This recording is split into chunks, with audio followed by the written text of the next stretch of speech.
சத்துரு தன்னை பெரியவனை போல பலவான போல தன்னை எல்லாமே செய்யலாம். ராஜா அவன் கையில இருக்கட்டும், சாதாரண ஸ்திரீகள் தான். ஆனா இந்த ஸ்திரீகளை கொண்டு அந்த திட்டங்களை எப்படி கர்த்தர் உடைச்சார் பாத்தீங்களா? அல்லேலூயா. அவன் என்ன திட்டத்தை போட்டாலும் கர்த்தர் அற்பமான ஒரு மனுஷரை கொண்டு வந்து நிறுத்தி, பெரிய கோலியாத்துக்கு முன்னாடி சின்ன தாவீதை கொண்டு வந்து நிறுத்தி எப்படி கர்த்தர் என்ன பண்ணார்? அந்த பிளான்ஸை உடைக்கிறார். எத்தனை பேர் நம்புறீங்க? சத்துரு எத்தனை பெரிய திட்டங்களை போட்டாலும், உங்களுக்கு விரோதமாக எத்தனை பெரிய ஆயுதங்கள் எழுப்பப்பட்டாலும், அற்பமான உங்களை கொண்டு, பலவீனமான உங்களை கொண்டு, உலகம் பைத்தியம் என்று சொல்லுகிற உங்களை கொண்டு, ஹல்லேலூயா, அவைகளை ஒன்றுமில்லாமல் செய்ய என் தேவனாலே ஆகும்.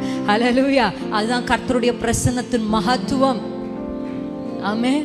நீ மலையை பார்த்து பேசு, நீ மலையை பார்த்து பேச ஆண்டவர் சொல்றாரு. கர்த்தருடைய வேதத்தை நீங்க எடுத்து வாசிச்சு பாருங்க. 97ஆம் சங்கீதம் 5ஆம் வசனம். எல்லாருக்கும் தெரிஞ்ச ஒரு வசனம் தான்.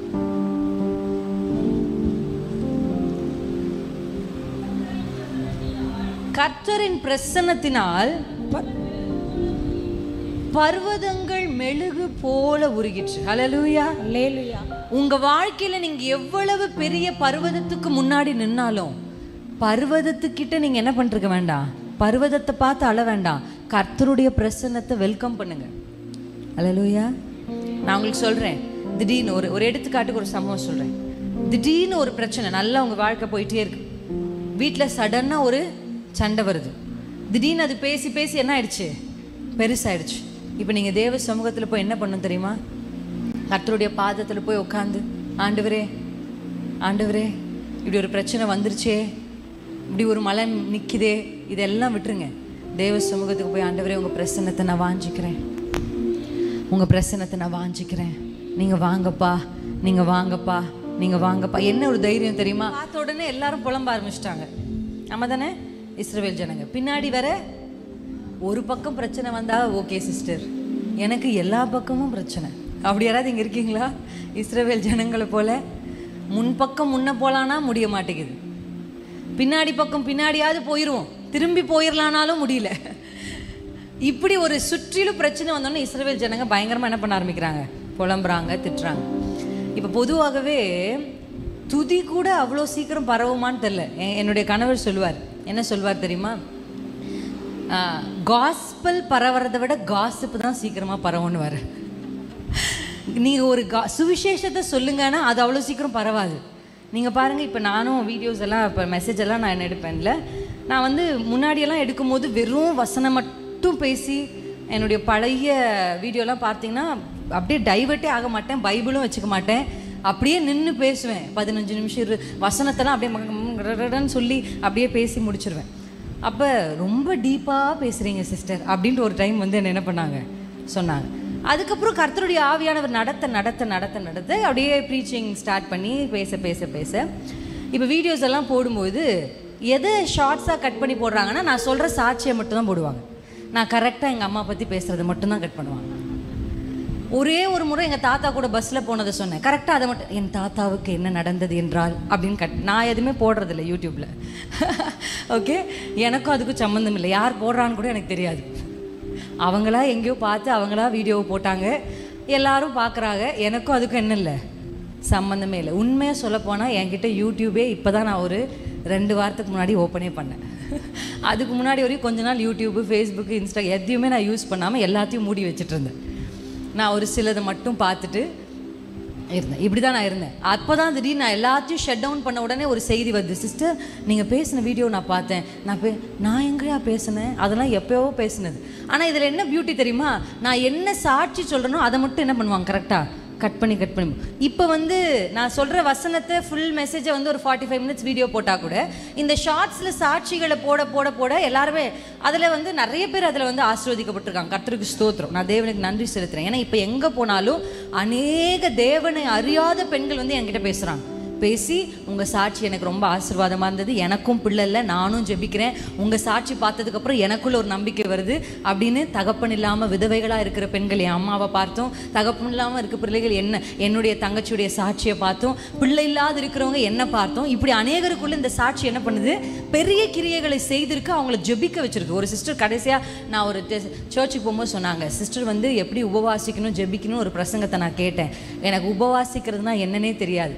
இப்போ அந்த பிரசங்கத்தை கேட்டு நான் உபவாசத்தை ஆரம்பித்தேன். முதல்ல ஒரு வேளை உபவாசித்தேன், அடுத்து 2 வேளை உபவாசித்தேன், அடுத்து 3 வேளை உபவாசித்தேன். இப்போ நான் 7 நாள் உபவாசிக்கிற அளவுக்கு கர்த்தர் என்னை வந்து என்ன பண்ணியிருக்கிறாரு. ரொம்ப சந்தோஷமாக இருந்துச்சு. ஆனால் என்னன்னா, இப்படி நான் என் தாத்தாவை பற்றி பேசுகிறதும், என் அம்மாவை பற்றி பேசுகிறதும், என் அத்தையை பற்றி பேசுகிறதும் வைரல் ஆயிரும். ஆனால் நான் வசனத்தை பற்றி பேசுகிறது, இப்போ ஒருத்தங்க நீங்கள் எப்போ பார்த்தாலும் இதையே தான் சொல்லிக்கிட்டு இருப்பீங்களா? எம்மா நான் அது எப்போவுமே அதை சொல்கிறது இல்லை. அவங்க கரெக்டாக அதை மட்டும் தான் போடுறாங்க. எனக்கும் அதுக்கும் என்ன பண்ணுறது இல்லை, சம்மந்தமே இல்லை. இதில் 4 பேர் வந்துடும். அதை நான் எப்பவுமே சொல்லுவேன், பெண்களுக்கு யார் எதிரி சொல்லுங்கள்? பிசாசு இல்லை, பெண்கள் தான். ஹல்லேலூயா. நீங்கள் பாருங்கள், ஒரு பெண் பிரச்சனைன்னு சொல்லிச்சுன்னா அந்த பெண் பிரச்சனைக்கு காரணத்தை தேடி நூல் பிடிச்சிட்டே போய் பார்த்தீங்கன்னா அங்கே ஒரு அம்மா அந்த கடைசி முனையில் பிடிச்சி நின்றுட்டு இருக்கும். புருஷன் இப்படி பண்ணுறாரு அப்படி பண்ணுறாரு அப்படின்னு சொன்னால் கூட அந்த புருஷன் வழியாக நூல் பிடிச்சிட்டே போய் பாருங்க, பின்னாடி யார் இருப்பா? அவரை ஏற்றி விடுற அக்கா, அவரை ஏற்றி விடுற ஒரு அம்மா, யாராவது ஒருத்தர் இருப்பாங்க. ஆமாவா இல்லையா? அக்கா தங்கச்சி கூட பிறந்தவங்கள கல்யாணம் பண்ணவே கூடாது அப்படின்னு சொல்லி ஒரு பயம், ஒரு இதெல்லாம் இருக்குது. ஆமேன். ஆனால் உண்மையாக நான் சொல்கிறேன், நிறைய குடும்பங்கள் இப்படிப்பட்ட குணங்கள்லாம் இல்லாமல் இருக்கிறாங்க. எத்தனை பேர் ஆமேன்னு சொல்கிறீங்க? அல்லேலூயா. தேவனை அறியாதவர்கள் கூட தன் மாமிகளை கனப்படுத்துறதை நான் பார்க்குறேன். எங்கள் வீட்டு பக்கத்துல எல்லாம் 2 பெண்கள் இருக்காங்க. அவங்க மாமி வந்து பயங்கரமாக அந்த அம்மா பேசுவாங்க, பயங்கரமாக பேசுவாங்க. ஆனால் அந்த 2 பிள்ளைகளும் அவங்க மாமியார் அப்படி கனப்படுத்துவாங்க. என் அம்மா சொல்லுவாங்க, இயேசு தெரியாது, தேவன் தெரியாது, வேதம் தெரியாது, ஆனால் அந்த பிள்ளைங்க எப்படி அந்த மாமியாரை கனப்படுத்து எனக்கு சொல்லி கொடுப்பாங்க அம்மா. அப்படி தான் கனப்படுத்தணும் பெரியவர்களை. ஹல்லேலூயா. ஆமாம், அப்படியெல்லாம் தேவனை அறியாமல், அதுதான் ஒரு ரகசியத்தை உங்களுக்கு நான் சொல்கிறேன் பாருங்கள். தேவனை அறியாமலும் தேவனுடைய வார்த்தையை நிறைவேற்றினா அந்த வார்த்தைக்குரிய ஆசீர்வாதம் அந்த குடும்பத்துக்கு போய் சேரும். இப்போ நீங்கள் ஒரு வசனத்தை எடுத்துக்காட்ட சொல்கிறேன் பாருங்க. உண்மையுள்ள மனுஷன் பரிபூர்ண ஆசீர்வாதங்களை பெறுவான். இப்படி ஒரு வசனம் இருக்குல்ல. இந்த வசனத்தையே தெரியாத, பைபிளே தெரியாத, இயேசுவே தெரியாத ஒரு மனுஷன் இருக்காருன்னா, அவர் உண்மையுள்ளவராக இருந்தார்னா அவருக்கு பரிபூர்ண ஆசீர்வாதம் ஆட்டோமேட்டிக்காக போய் சேரும். அல்லேலூயா. இப்போ என்னன்னா, அவர் தேவனையே அறியாம, வசனத்தையே அறியாம வசனத்தை கை கொள்றார் மனசாட்சியின்படி. அதனால அந்த வார்த்தை அவருக்கு என்ன பண்ணுது? ஆசீர்வாதமா மாறுது. இன்னைக்கு தேவனை தெரியும், வேதத்தை தெரியும், ஆனா கீழ்ப்படிதல் அந்த வார்த்தைக்கு இல்லாததுனால தான் நம்முடைய வீட்டுக்கு அந்த பரிபூர்ண ஆசீர்வாதம் வரல. இன்னைக்கு கிறிஸ்தவர்கள் லஞ்சம் வாங்குகிறவர்களா, கிறிஸ்தவர்கள் பொய் சொல்லி சம்பாதிக்கிறவர்களா, கிறிஸ்தவர்கள் வஞ்சிக்கிறவர்களா, ஒரு வேலை ஸ்தலத்துல தனக்கு கொடுக்கப்பட்ட 6 மணி நேர வேலையை பொறுப்பாய் செய்யாம அந்த 6 மணி நேர வேலையில 2 மணி நேரத்தை எதையோ ஒன்று செஞ்சு கழிச்சா நமக்கு எப்படி ப்ரமோஷன் வரும், நமக்கு எப்படி இன்க்ரிமெண்ட் வரும், நமக்கு எப்படி உயர்வு வரும், நம்மளை எப்படி கர்த்தர் ஆசீர்வதிப்பார். ஆனா வேதம் தெரியாத, இயேசு தெரியாத, உண்மையாய் உழைத்தால் பரிபூர்ண ஆசீர்வாதம் வரும் என்ற வசனம் தெரியாம அந்த மனுஷன் தனக்கு கொடுக்கப்பட்ட 6 மணி நேரத்துல உத்தமமாய் ஒருத்தன் வேலை செஞ்சா நம்மை விட கர்த்தர் அவனைத்தான் ஆசீர்வதிப்பார். அதுதான் கீழ்ப்படுதல் உள்ள மேன்மை. அதனால்தான் சொல்லிக்கிட்டே இருக்கிறோம். என்ன சொல்றோம் சொல்லுங்க? வேதத்தை வாசிங்க, வேதத்தை தியானிங்க, அதன்படி வாழுங்க. அதை செஞ்சாலே உங்க வீட்டுக்கு ஆசீர்வாதம் தானா வரும். ஆசீர்வாதத்துக்காக நீங்க 40 நாள் உபவாசம் போட்டா கூட உங்களுக்கு என்ன வராது? ஆசீர்வாதம் வராது. ஆனா வார்த்தைக்கு கீழ்ப்படிஞ்ச ஆசீர்வாதம் என்ன பண்ணும்? நன்மையும் கிருபையும் என்னை தொடரும். அது எப்படி தொடரும் தெரியுமா? ஒரு நாள் தொடர்ந்து அடுத்த நாள் என்னை விட்டுட்டு போயிடாது. வாழ்நாள் எல்லாம், என் வாழ்நாள் எல்லாம் நன்மையும் கிருபையும் தொடரும். ஹல்லேலூயா. இதுக்கப்புறம் நீங்க கடலை பார்த்து கேள்வி கேட்கணும். என்ன கேட்கணும் தெரியுமா? கடலே யாரை பார்க்குற தெரியுதா? இஸ்ரவேல் ஜனங்கள்லாம் அழுது புலம்பும் போது மோசேயும் கொஞ்சம் அவங்க கூட சேர்ந்து என்ன பண்ணிட்டாரு? அப்படியே கொஞ்சம் காதில் கேட்க நம்மளும் அப்படியே பேச ஆரம்பிச்சிடும். நம்ம அந்த அக்காவை பற்றி நல்லா தான் பேசின்னு இருப்போம். ஆனால் ஒரு அக்கா வந்து சொன்ன உடனே இது வரைக்கும் அந்த அக்கா கட்டின புடவை நல்லா தான் இருந்துச்சு, அது பாரு ஒரு மாதிரி புடவை கட்டுது இல்லை அப்படின்னு ஒரு அக்கா அவங்க காதில் சொன்ன உடனே இப்போ பார்த்தா ஆமா இல்லை இந்த அக்கா ஒரு மாதிரி தான் புடவை கட்டுது அப்படின்னு உங்களுக்கு உள்ள வந்துடும். அதே மாதிரி மோசே நல்லா தான் இருந்தார் மனுஷன். இவங்க சுற்றி இருக்கிற எல்லாரும் அல்றதை பார்த்த உடனே இவரும் புலம்ப ஆரம்பிச்சார், இவரும் அழ ஆரம்பிச்சார். உடனே ஆண்டவர் என்ன சொன்னார் தெரியுமா மோசே கிட்ட? மோசே என்ன பண்ணிக்கிட்டு இருக்க? அவங்க தான் செங்கடலை பார்த்தா அழுவாங்க, அவங்க தான் செங்கடலை பார்த்தா புலம்புவாங்க, ஆனா நீ புலம்ப கூடாது, ஏன்னா உன் கையில் நான் என்ன கொடுத்துருக்கிறேன்னு கேட்கிறாரு ஆண்டவர். மோசே சொல்றாரு, என் கையில வெறும் காஞ்ச கோல் தானப்பா இருக்கு, அதுதானப்பா இருக்கு, என்கிட்ட என்னப்பா இருக்கு, எனக்கு என்னமோ கொஞ்சம் தான் ஜெபிக்க தெரியும், நான் என்கிட்ட என்ன விசேஷம் இருக்கு? ஆண்டு சொல்ல, மோசே நீ என்னால் அழைக்கப்பட்டவன், நீ என் பிரச்சனத்தை சுமக்கிறவன். நீ செங்கடல் பார்த்து அழக்கூடாது. மற்றவங்க ஒரு பிரச்சனையை டீல் பண்ணுற மாதிரி நீங்கள் டீல் பண்ணக்கூடாது. மற்றவங்க ஒரு வேதனை ஒரு பிரச்சனை வந்த உடனே அவங்க பேசுகிற மாதிரி நீங்கள் பேசக்கூடாது. கர்த்தர் சொல்கிறாரு, மோசே எலும்பு, உன் கையில் இருக்கிற கோலை எடுத்து செங்கடல் மேலே என்ன பண்ண, அடி. அடித்த உடனே கர்த்தர் ஒரு காற்றை வீச பண்ண. அதான் கர்த்தருடைய பிரசன்னம். அல்லேலூயா. இந்த கை அடித்த உடனே அங்கே காற்று வருது. வசனம் சொல்லுது, அது சங்கீதத்தில் அழகாக எழுதியிருக்கிறாங்க. என்ன, ரா முழுவதும் கர்த்தர் இந்த செங்கடல் மேல் ஒரு காற்றை வீச பண்ணினார். எத்தனை பேர் நம்புறீங்க? அதான் நான் நேற்றும் சொன்னேன், கை உயர்த்தி ஜெபம் பண்ணுங்க. செங்கடலை பார்த்த உடனே புலம்புறது வேற ஆள். கோலியாத்தை பார்த்த உடனே புலம்புறது அது சவுலும் யோனத்தானும் இஸ்ரவேல் ஜனங்களும். கோலியாத்தை பார்த்து தாவீது புலம்ப மாட்டார். கோலியாத்துக்கிட்ட பேசுவார். முதல்ல நினைச்சாரு, அடுத்து என்ன பேசினாரு, நான் உனக்கு செய்வேன், இன்னைக்கு உன் தலைகளை இந்த பட்சிகளுக்கு நான் கொடுப்பேன் சொன்னாரா இல்லையா? சவால் விட்டார். சொன்னாரு, சொன்னபடியே கர்த்தர் அவரை கொண்டு செய்து முடித்தார். அல்லேலூயா. எத்தனை பேர் நம்புறீங்க? உங்க விசேஷம் என்ன சொல்லுங்க. என் விசேஷம் என்ன தெரியுமா? கர்த்தருடைய பிரசன்னம் தான். கர்த்தருடைய பிரசன்னம். என்கிட்ட பெருசா எதுவுமே இல்லை, ஆனா தேவ பிரசன்னம் இருக்கு. தேவ பிரசன்னம். பேதுரு கிட்ட போய் கேட்டு பாருங்க, பேதுருவே உனக்கு என்னப்பா விசேஷம்? நான் மீன் பிடிக்கிறவனா தான் இருந்தேன், ஆனா அப்போஸ்தலர் 2ஆம் அதிகாரத்துல பயந்த ஆவியை உடைய பேதுரு. ஆமா, ஆமென், ஆமென். ரோமர்ல வாசிக்கிறோம், கர்த்தர் உங்களுக்கு பயத்தின் ஆவியை தரல, அன்பும் பலமும் அன்பும் தெளிந்த புத்தியின் ஆவியை உங்களுக்கு கொடுத்திருக்கிறார். இந்த பரிசுத்த ஆவியானுடைய பிரசன்னம் உங்கள் மேல வரும் பொழுது உங்களுக்கு ஒரு பிரச்சனையை பார்த்து பயம் வராது. என்ன வரும் தெரியுமா? அந்த பிரச்சனையை பார்த்தோன்னே பலன் வரும். பிசாசை பார்த்தோன்னே உங்களுக்கு பயம் வராது. பிசாசை பார்த்தோன்னே உங்களுக்கு ஒரு பலன் வரும். அப்படிதானே வந்துச்சு. தாவீது ஆடுகளை கோலியாத்தை பார்த்ததுக்கு அப்புறமா தான் தாவீதுக்குள்ள இவ்வளோ பெரிய பவர் இருக்குமானே தாவீதுக்கு தெரியும். அப்பனா என்ன அர்த்தம்? தாவீதின் மேல இருந்த அபிஷேகம் கோலியாத்தை பார்த்த உடனே பயத்தை கொடுக்கல, பலத்தை கொடுத்துச்சு. இவன் கதையை முடிச்சே ஆகணும். அல்லேலூயா. நான் நிறைய நேரத்தில் பிசாசு என்னை மடங்கடிச்சு உட்கார வைக்கணும், என்னை படுக்க வைக்கணும் அப்படிலாம் நினைப்பான். நிறைய அதுக்கான போராட்டங்களை செய்யும் போது எப்போ அந்த மாதிரி அதிகப்படியான பிரச்சனைகளை அவன் கொண்டு வந்து எனக்கு முன்னாடி நிறுத்துறானோ, நான் அப்போ தான் சொல்லுவேன், இல்லை இல்லை உன்னை நான் இப்போ விடுறதில்லை, எல்லாரும் தூங்கட்டும், முட்டியை போடுறேன். உண்மையாக நான் சொல்கிறேன். I have challenged. நான் முதல்ல என் வாலிப பருவத்தில் தேவ சமூகத்தில் 3 நாள் ஜெபிக்கணும், 6 மணி நேரம்னு சொல்லி முடிவெடுத்தேன். பேசிக்காக என் ஜெப வாழ்க்கையை நான் துவங்கி கட்டி எழுப்பினது அப்படிதான். 1/2 மணி நேரம் 3 நாள் ஜெபிப்பேன், அடுத்த 3 நாள் 1 மணி நேரம் ஜெபிப்பேன், அடுத்த 3 நாள் 1.5 மணி நேரம் ஜெபிப்பேன். இப்படியே என் ஜெப வாழ்க்கையை 6 மணி நேரத்துக்கு கட்டி எழுப்புறேன். 6 மணி நேரம் ஜெபன்றது அவ்வளோ ஈஸி கிடையாது. ஏன்னா நான் காலையில் 9 மணியிலிருந்து சாயந்தரம் 7 மணி வரையும் வேலை செய்யணும். வேலை செய்து முடிச்சுட்டு வந்து ஃப்ரெஷ்அப் ஆகிட்டு நான் உட்காரணும். உட்காந்து நைட்டு ஃபுல்லாக ராம் முழுவதும் ஜெபிப்பேன். நான் ஜெபிச்சு முதல் நாள் கஷ்டப்பட்டு 6 மணி நேரம் ஜெபிச்சிட்டேன். தனி அறையெல்லாம் கிடையாது. இந்த மாதிரி ஒரு ஹால், நிறைய பெட்டு, சத்தம் போட்டு ஜெபிக்கக்கூடாது, கை தட்டி ஜெபிக்கக்கூடாது, மற்றவங்க தூங்கிட்டு இருப்பாங்க. சத்தம் இல்லாமல் கை தட்டாமல் ஒரு இடத்த விட்டு எழுகாமல் உட்காந்து 6 மணி நேரம் ஜெபிக்கணும். ஜெபிச்சேன். முதல் நாள் முடித்தேன். 2வது நாள் கரெக்டாக என் தங்கச்சி ஹாஸ்டல்லேருந்து ஃபோன் வந்துச்சு. என்ன வந்துச்சு தெரியுமா? உங்கள் தங்கச்சி சிக்காயிட்டாங்க, ஹாஸ்பிட்டலில் அட்மிட் பண்ணிட்டும் வாங்க. என் ஜெப நேரம். வேறு யாரும் இல்லை. நான் புறப்பட்டு போனேன். நான் புறப்பட்டு போய் அவள் போயிருக்கிற ஹாஸ்டலுக்குள்ளே போகிறதுக்கு பாதி தூரத்தில் ஃபோன் வருது, உங்கள் தங்கச்சியை நாங்கள் திருப்பி கொண்டு வந்துட்டோம் ஹாஸ்டலுக்கு. ஆனால் ஹாஸ்டல் கேட் மூடிடுச்சு, இதுக்கப்புறம் நீங்கள் வந்து அவங்க தங்கச்சியை பார்க்க முடியாது, திரும்பி போயிருங்க. எனக்கு பயங்கர கடுப்பு. இப்போ எனக்கு தெரிஞ்சிருச்சு என்னது இது. நான் போய் என் தங்கச்சியை பார்த்து அவளை விசாரிச்சிருந்தா கூட எனக்கு நிம்மதி கிடைச்சிருக்கும். இப்போ நான் பார்க்கவும் இல்லை, அவளை விசாரிக்கவும் இல்லை, போன காரியத்தையும் நடக்கலை. இப்போ எனக்கு என்ன புரிஞ்சிச்சுன்னா பிசாசு தான் இதை பண்ணான்னு நான் புரிஞ்சுக்கிட்டேன். இப்போ நான் திருப்பி வந்துட்டுருக்கேன். வரும்போதே சொல்லிட்டேன், நீ என்னை ஜெபிக்க கூடாது, என் 6 மணி நேரம் ஜெபத்தை தடை பண்ண தானே இந்த பிளானை பண்ணேன். இரு பாரு.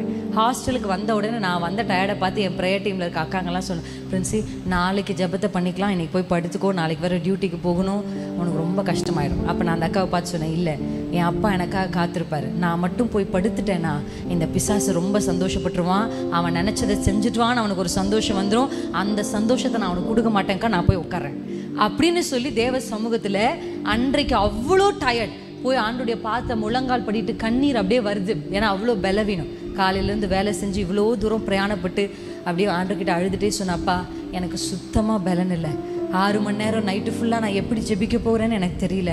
ஆனால் ஒன்று எனக்கு தெரியும், பிசாசை நான் சந்தோஷப்பட விட மாட்டேன், அவன் திட்டத்தை ஜெயிக்க நான் விட மாட்டேன், நான் உங்களை பார்க்க வந்திருக்கிறேன்னு சொல்லி அன்றைக்கி முட்டி போட்டேன். உங்களுக்கு தெரியுமா, அந்த 6 மணி நேரம் ஜெபத்தில் முதல் 1 மணி நேரம் மட்டும்தான் அந்த ஜெபம் என் கண்ட்ரோலில் இருந்தது. அடுத்த 5 மணி நேரம் என் கண்ட்ரோல்லையே அந்த நேரம் இல்லை. அந்த 5 மணி நேரம் என் வாழ்க்கையில் மறக்க முடியாது. தேதி போட்டு என் பைபிளில் குறித்து வச்சிருக்கிறேன். அந்த நாளில் தான் கர்த்தர் என்னை ஊழியக்காரியாக எப்படி பயன்படுத்துவேன்னு சொன்னார்.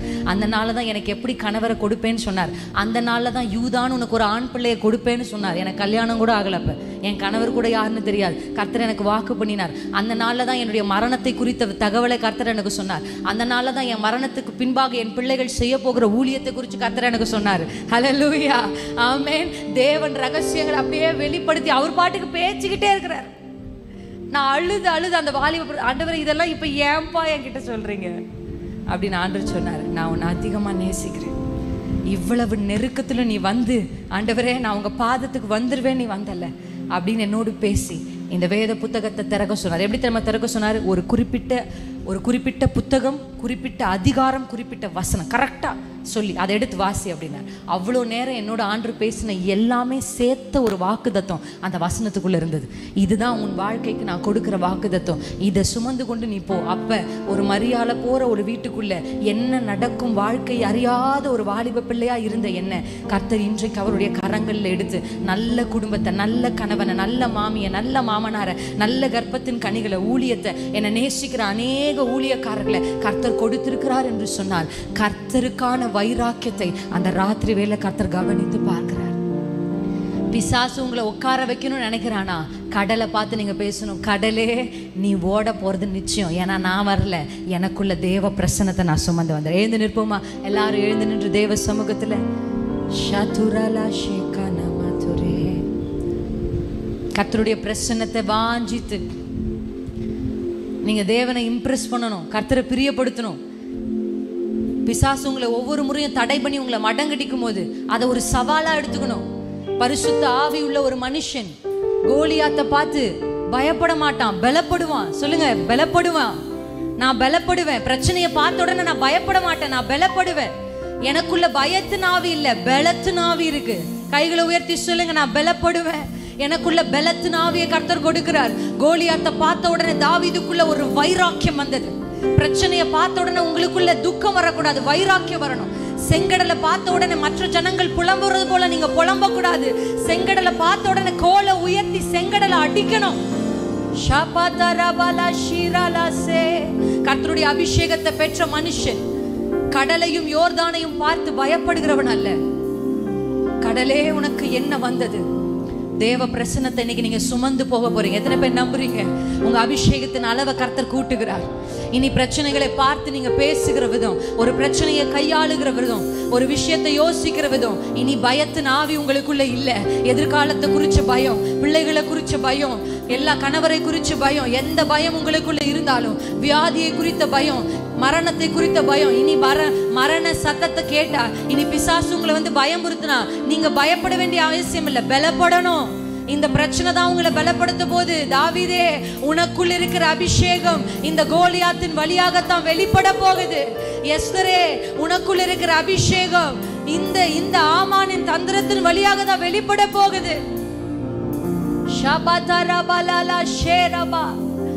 மோசே எவ்வளவு வல்லமை உள்ள மனுஷன் என்பதை கர்த்தர் செங்கடலுக்கு முன்னாடி தான் நிரூபித்து காண்பித்தார்.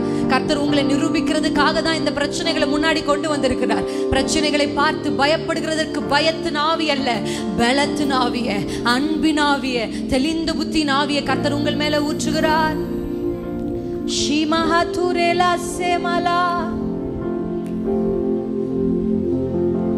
ஊற்றிட வேண்டுமே,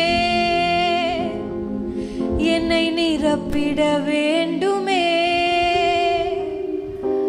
தந்திட வேண்டுமே உமக்கினி. நல்ல ஆண்டவரை பார்த்து சொல்லுங்க, அப்பா இன்றைக்கு என் மேல அந்த அபிஷேகம் ஊற்றப்படட்டும்.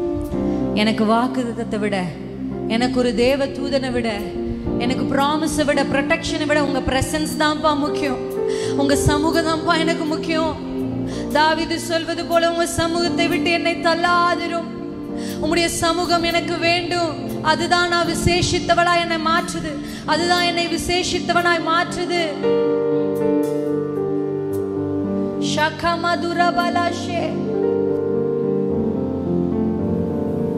கைகளை தட்டி நம்ம பாட போறோம். செங்கடல் உம்மை கண்டு ஓட்டம் பிடித்ததையா. பாடலாமா? செங்கடல் கர்த்தரை கண்டு ஓட்டம் பிடித்தது. ஆமென். எத்தனை பேர் நம்புறீங்க இன்னைக்கு நான் கர்த்தருடைய பிரசன்னத்தை சுமந்து போக போறேன்? என்னை பார்த்து, எனக்குள்ள இருக்கிற தேவ பிரசன்னத்தை பார்த்து என் குடும்பத்துக்கு விரோதமாய் போராடுகிற சத்துருவின் கிரியைகள் ஓட்டம் பிடிக்க போகிறது. நம்புறீங்களா? கைகளை தட்டி பாடலாமா? கைகளை தட்டி, கரங்களை தட்டி, ஷந்தரப நல்ல கொஞ்சம் டங்ஸ்ல பேசி, ரபா ஷிகதரபலா, கர்த்தருடைய பிரசன்னத்தை நான் சுமக்கிறவளாய் மாறணும். என் வாழ்க்கையில கர்த்தருடைய அபிஷேகம் நிரம்பி காணப்படணும். எனக்கு எல்லாவற்றை விட அவருடைய பிரசன்னம் தான் முக்கியம். எனக்கு அவருடைய பிரசன்னம் தான் முக்கியம். என் வாழ்க்கையில அவருடைய பிரசன்னம் தான் முக்கியம். நான் அதை சுமக்கணும். நான் வரவேற்கிறேன். கூடுமே, எல்லாம் கூடுமே, உம்மாலே எல்லாம் கூடும். கூடாதது ஒன்றுமில்லை, உம்மால் கூடாதது ஒன்றுமில்லை. நல்ல தைரியமாக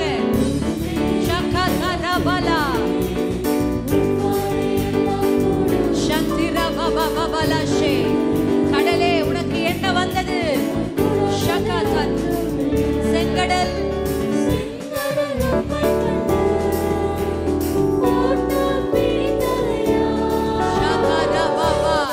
பாட பாட சத்துருவின் கிரியைகளை ஓட்டம் பிடிக்கட்டும்.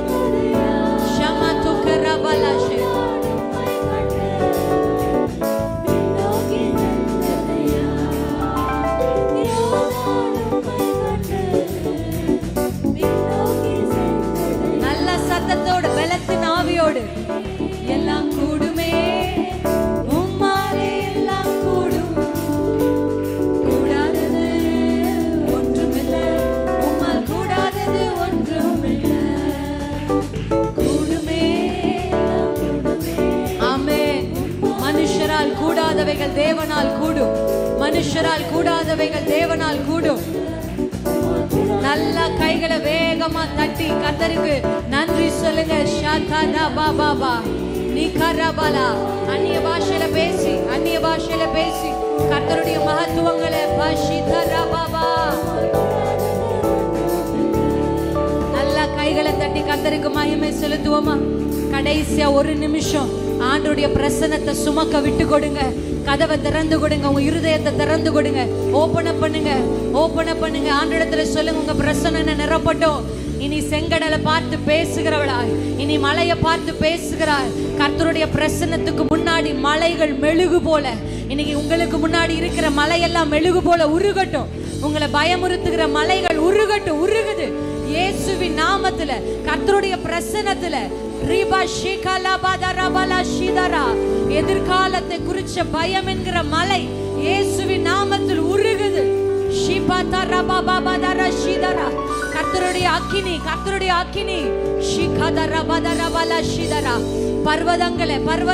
பர்வதங்களை பதரை போல ஆக்குகிற கர்த்தருடைய பிரசன்னம்.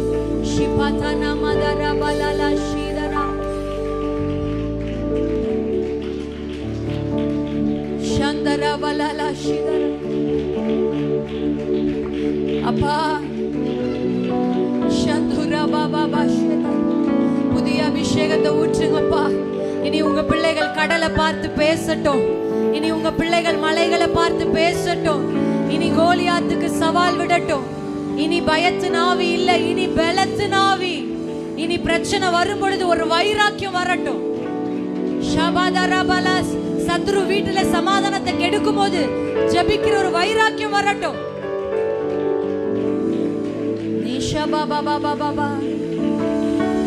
இவர்கள் சந்திக்கிற பிரச்சனையே இவர்களுக்குள்ள இருக்கிற அபிஷேகத்தை வெளிப்பட செய்யட்டும்.